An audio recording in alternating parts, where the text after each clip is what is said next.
شیخ رشید 2 روزہ جسمانی ریمانڈ پر پولیس کے حوالے، عدالت نے محفوظ فیصلہ سنا دیا۔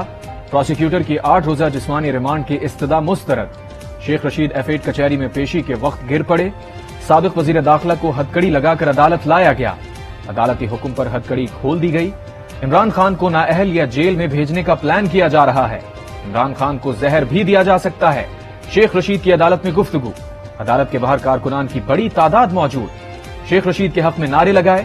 شیخ رشید کا پولی کلینک میں طبی معائنہ کیا گیا۔ خون کے نمونے حاصل کیے گئے۔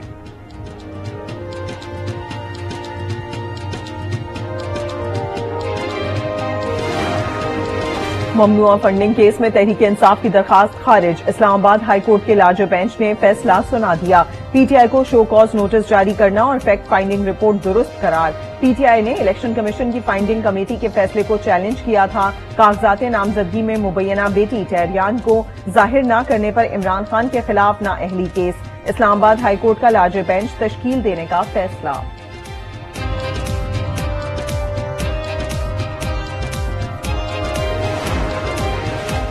آمدن سے زائد اثاثہ جات کیس میں فواد حسن فواد اور اہل خانہ بری۔ احتساب عدالت نے قرار دیا کہ اثاثہ جات بنانے میں کرپشن کا عنصر ثابت نہیں ہوا۔ ناکافی شواہد کی بنیاد پر بریت کی درخواست منظور کی جاتی ہے۔ فواد حسن فواد پر 4 ارب 56 کروڑ سے زائد اثاثے بنانے کا الزام تھا۔ الیکشن جب بھی ہوگا، چاہے وہ 3 ماہ میں ہو، جب بھی ہوگا، ہم نے آج سے اپنی تیاری شروع کر دی ہے۔ الحمدللہ الیکشن، جو لوگ یہ سمجھ رہے ہیں کہ ہم الیکشن میں جانے سے گھبرا رہے ہیں، وہ سب اپنے اپنے کمروں میں بیٹھ کے یہ اسٹیٹمنٹس دے رہے ہیں۔ مسلم لیگ نون میدان میں آ چکی ہے۔ الیکشن 3 ماہ میں ہوں یا جب بھی ہوں، ہم نے تیاری شروع کر دی ہے۔ فتنوں کو اٹھا کر باہر پھینک دیں گے۔ مریم نواز کے وار، کہا عمران خان کے IMF سے معاہدے کی سزا ہم سب بھگت رہے ہیں۔ پاناما کے نام پر انتقام کا سامنا کیا۔ کیا ممنوعہ فنڈنگ میں سزا کو انتقام کہا جائے گا؟ نون لیگ انتقام پر یقین نہیں رکھتی۔ کسی نے جرم کیا ہے تو اسے سزا بھگتنا ہوگی۔ شاہد خاقان عباسی پارٹی کے درینہ ساتھی ہیں۔ خاقان سے متعلق مخالفین کو خوشیاں نہیں ملیں گی۔ نواز شریف نے واپسی کی تیاری شروع کر دی۔ مریم نواز کا نون لیگ کے مخالف صحافیوں کو صحافی ماننے سے انکار۔ مریم نواز کی پریس کانفرنس میں بدنظمی۔ کارکنان میں موجود خاتون دھکا لگنے پر برہم۔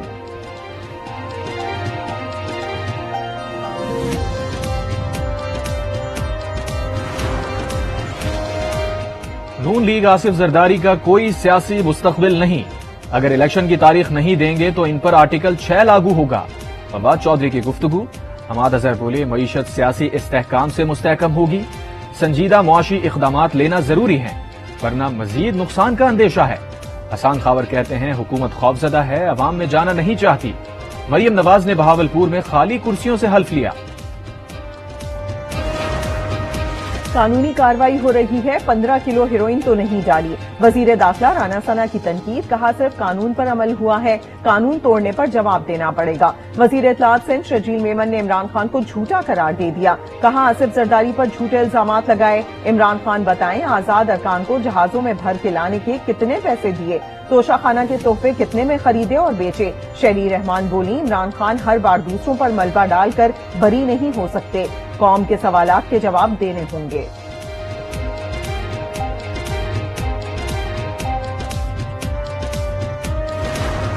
باقی تو پوچھے گا نا تو نے قتل کتنے کیے، تو نے کرپشن کتنی کی، تیرے سے تو ایک سوال پوچھ رہے ہیں تیرے بچے کتنے، یہ بتا دے صرف۔ حرکتیں اس کی ساری جو ہیں وہ اللہ معاف کرے، اب میں الفاظ ہی وہ استعمال کرنا چاہتا ہوں، ایسی ہیں کہ اس کو سنسار ہونا چاہیے۔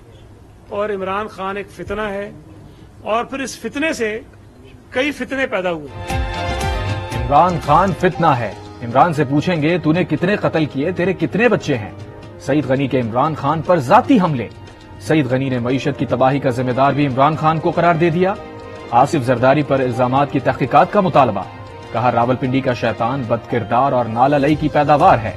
شیخ رشید کالعدم تنظیم کو پیسے دینے کا ثبوت دیں۔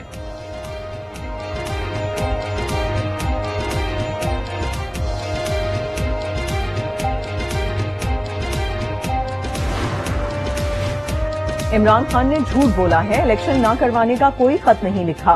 گورنر کے پی حاجی غلام علی کی تنقید، کہا ایک سیاسی جماعت ریاست کی مشکلات کو نہیں دیکھ رہی، ہم جنازوں کو کندھا دے رہے ہیں، وہ الیکشن کی تاریخ مانگ رہے ہیں۔ فوجیوں کی لاشوں پر سیاست کرنا ملک دشمنی سے بھی بڑا اقدام ہے۔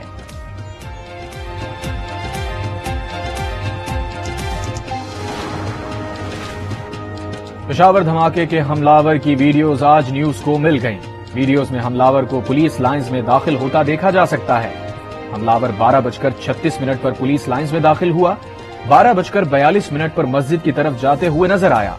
پشاور پولیس لائنز دھماکے کا ایک اور زخمی چل بسا، جاں بحق افراد کی تعداد 102 ہو گئی۔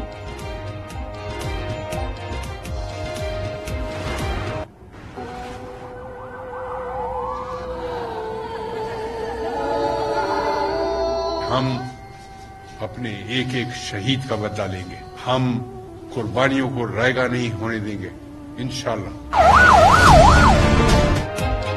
دہشت گرد نیٹ ورک کے نزدیک پہنچ چکے ہیں، قربانیوں کو رائیگاں نہیں جانے دیں گے، ایک ایک شہید کا بدلہ لیں گے۔ آئی جی خیبر پختونخوا معظم جا کی پریس کانفرنس، بولے مجرموں کو قوم کے سامنے لائیں گے۔ دہشت گرد جس موٹر سائیکل پر آیا وہ تلاش کر لی، دہشت گرد کا چہرہ، موٹر سائیکل، سب کچھ ہمارے پاس ہے۔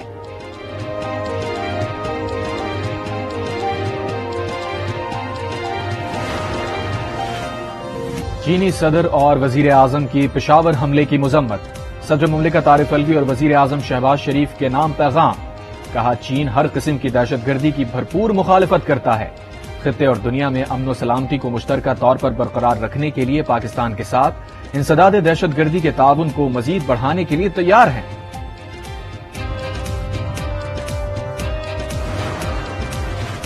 وزیر اعظم شہباز شریف نے نیوکلیئر پاور پلانٹ 3 کا افتتاح کر دیا۔ تقریب سے خطاب میں کہا منصوبہ پاکستان چین دوستی کا منہ بولتا ثبوت ہے، پاکستان کو سستی توانائی کی ضرورت ہے، منصوبے سے مزید 1100 میگا واٹ بجلی حاصل ہوگی، توانائی کی ضرورت پوری کرنے میں مدد ملے گی۔ بیامر اور بھاشا ڈیم کی تعمیر کا کام جاری ہے، ملکی ضرورت کے مطابق بجلی کے منصوبے لگانا ہوں گے۔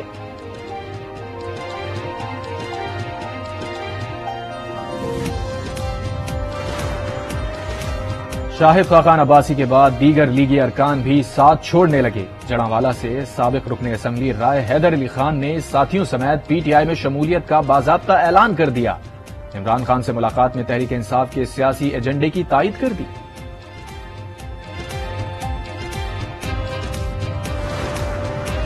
پی ٹی آئی کے 43 سابق اراکین قومی اسمبلی نے استعفوں کی منظوری کے خلاف لاہور ہائی کورٹ سے رجوع کر لیا۔ الیکشن کمیشن، اسپیکر قومی اسمبلی کو فریق بنایا گیا۔ ریاض پتیانہ، طارق صادق، نصر اللہ خان سمیت دیگر نے درخواست دائر کی۔ قومی اسمبلی کے 33 حلقوں میں ضمنی انتخابات کے لیے ریٹرننگ افسران کا تقرر، الیکشن کمیشن نے ڈسٹرکٹ ریٹرننگ افسران اور اسسٹنٹ ریٹرننگ افسران کا تقرر بھی کر دیا۔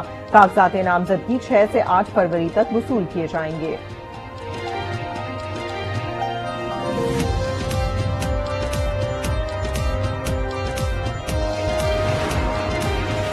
عمران خان کا صدر مملکت عارف الوی کو خط، گورنر کے پی کے بیان، رہنماؤں کی گرفتاریوں، تشدد اور دھمکیوں پر نوٹس لینے کا مطالبہ، بنیادی حقوق کی خلاف ورزیوں پر مؤثر اقدامات کی سفارش۔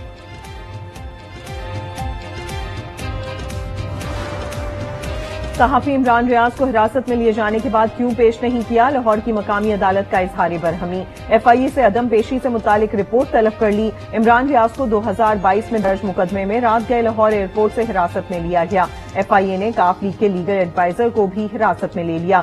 سابق وزیر اعلی پنجاب چودھری پرویز الہی کی مذمت۔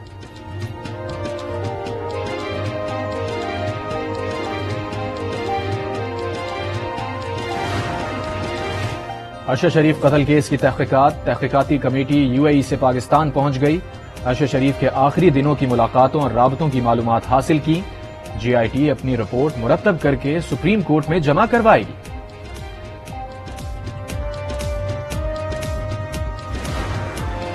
انٹر بینک میں ڈالر ریکارڈ سطح پر پہنچ گیا۔ ڈالر کی قیمت میں 2 روپے 53 پیسے کا اضافہ، ڈالر 271 روپے 35 پیسے پر بند۔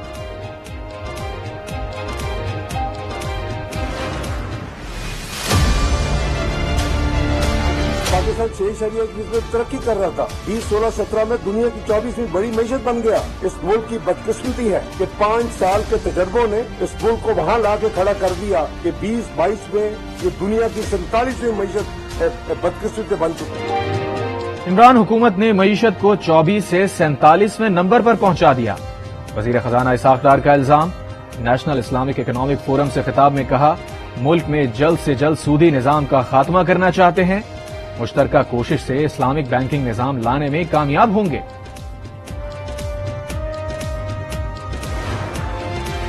IMF کے ساتھ تکنیکی سطح کے مذاکرات کا تیسرا روز، عالمی مالیاتی ادارے کا سرکاری افسران کے اثاثے پبلک کرنے کا مطالبہ، بیوروکریسی کے بیرون ملک اثاثوں کی بھی تفصیلات مانگی۔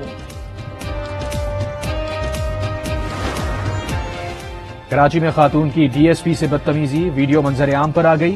DSP کو دھکے دیے، تھپڑ مارا، کار سوار خاتون کو فینسی نمبر پلیٹ ٹنٹڈ گلاسز پر روکا گیا تھا۔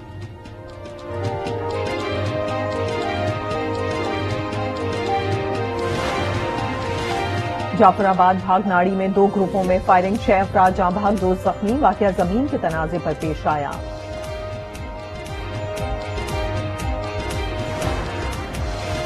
مقبوضہ فلسطین میں اسرائیلی فوج کی دہشت گردی، مغربی کنارے میں فائرنگ، 2 فلسطینی شہید، غزہ میں بھی بمباری جاری۔